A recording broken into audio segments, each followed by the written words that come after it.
ప్రభుత్వం వచ్చిన 2.5 ఏళ్లలో ఒక్క రూపాయి కూడా ఎవరికి ఇవ్వలేదు, ఒక్కరికి కూడా ప్రభుత్వం తరఫున సహాయం అందలేదు.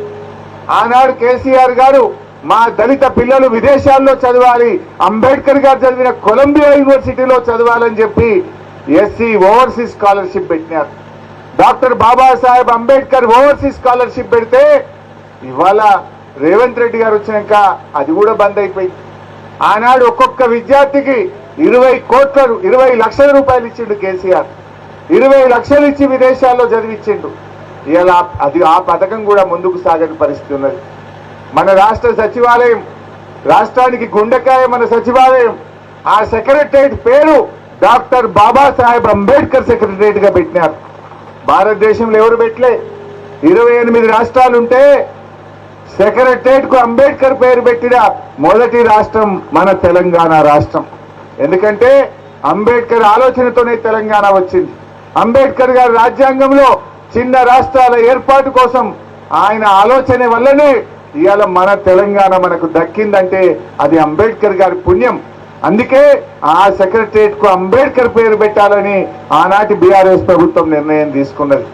అదేవిధంగా 125 అడుగుల అంబేద్కర్ విగ్రహం ఇలా రేవంత్ రెడ్డి ఎంత చిన్నగా ఆలోచిస్తాడో, ఆయన ఆలోచన విధానానికి కేసీఆర్ 125 అడుగులు అంబేద్కర్ పెట్టిండని ఆయన దండేస్తలేడు.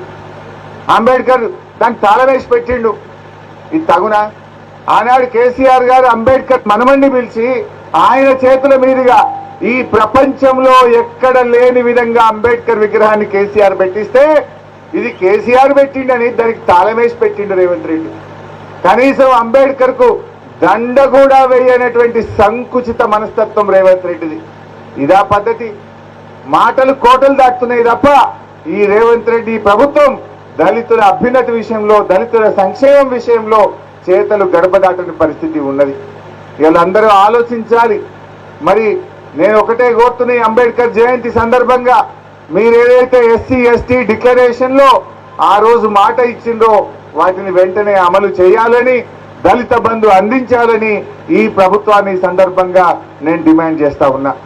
ముఖ్యంగా యువత బాగా చదవండి. చదువు మీ జీవితాన్ని మారుస్తుంది. ఈ వ్యసనాలకు దూరంగా ఉండండి.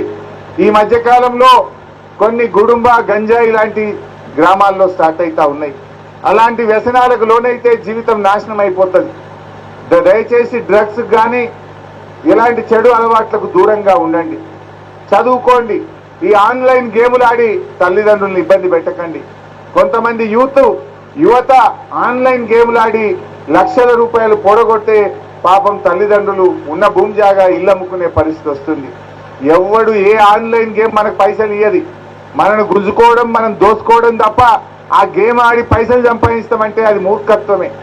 మనం సంపాదించడానికి వాడు గేమ్ పెట్టడా? మనం దోసుకోనికి పెడతాడు వాడు. అందువల్ల యువత దయచేసి ఈ ఆన్లైన్ గేములు ఆడకండి. డ్రగ్స్ లాంటి వ్యసనాలకు దూరంగా ఉండండి. అంబేద్కర్ ను స్ఫూర్తిగా తీసుకోండి. అంబేద్కర్ జయంతి సందర్భంగా ప్రమాణం చేసి మంచి చదువుల కోసం, మంచి సమాజం కోసం, అంబేద్కర్ స్ఫూర్తి కోసం అంకితమయ్యే విధంగా ప్రతిజ్ఞ చేసి ముందుకు సాగాలని చెప్పి యువతకు పిలుపునిస్తూ మరి ఈరోజు ఇంత మంచి కార్యక్రమాన్ని ఏర్పాటు చేసిన మా బైన్ల సాయిలు గారిని, వారి కుటుంబాన్ని, సహకరించిన ప్రతి ఒక్కరికి నా హృదయపూర్వక అభినందనలు తెలియజేస్తూ జై భీమ్, జై భీమ్.